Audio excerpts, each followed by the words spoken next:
Hey, what is up, guys? This is going to be Weekend Review 5. So let's start it off here. First bit of news. Chris Jericho takes a shot at TNA on how they had RVD debut. Chris Jericho said on his official Twitter account, 20 seconds into his debut in TNA was mind-boggling. I don't understand how so many people can be so clueless. This is just, kind of Chris Jericho being Chris Jericho. And I agreed with him on this, but, Chris Jericho, the past couple, weeks, past couple of months even, he's just been taking shots at TNA and the people in TNA. So this was really no surprise with me, but I do agree with him on what he said there. Next bit of news.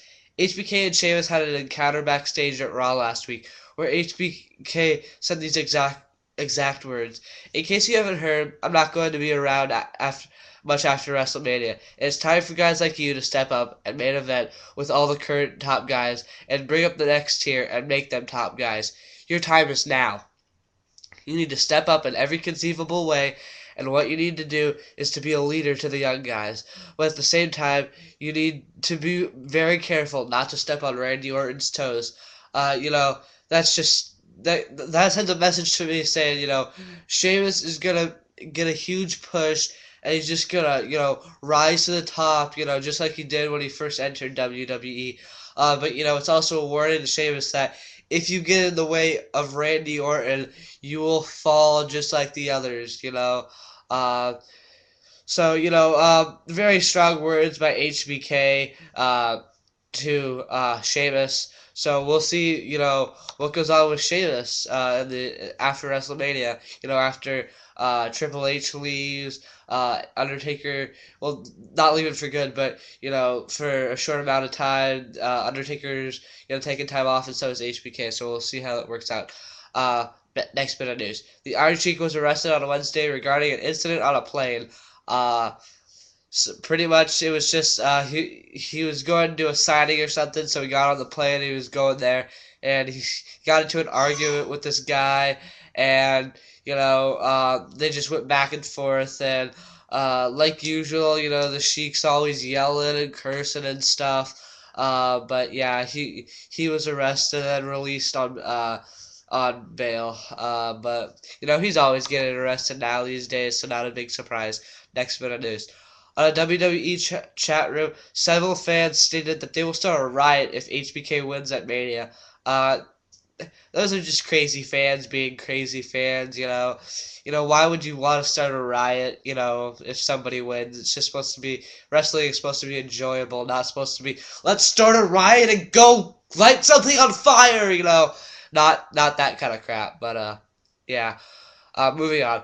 On a wrestling radio show, Charlie Haas said Shelton Benjamin should leave WWE before it's too late. Pretty much Charlie Haas just, he went on to say, I feel, I feel very, badly about how WWE, released me and how they handled me in like the last year, of my, of me wrestling for them. And, he said Shelton Benjamin should get out of there before WWE does the same thing to him, because he feels Shelton Benjamin, is too much of a good athlete and too much of a good wrestler, to get released. Moving on. Tommy Dreamer has his own website now called TheTommyDreamer.com. I'll have a link in the sidebar. It's pretty cool. He just posts blogs and stuff about, his life, and, he has a little thing why he left, why he left WWE and stuff. It's pretty cool. Go check it out if you want to.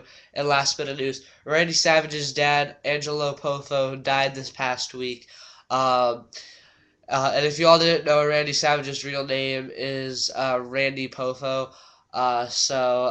Very, very sad news to hear that his dad died. He wrote, a little speech saying, how he was just honored to be his son. He was such a great dad and stuff. But that very sad news to hear that. So rest in peace, Angelo Poffo. So that's the Weekend Review 5, guys. There wasn't a lot of news this week. So that's it for now, guys. Peace out.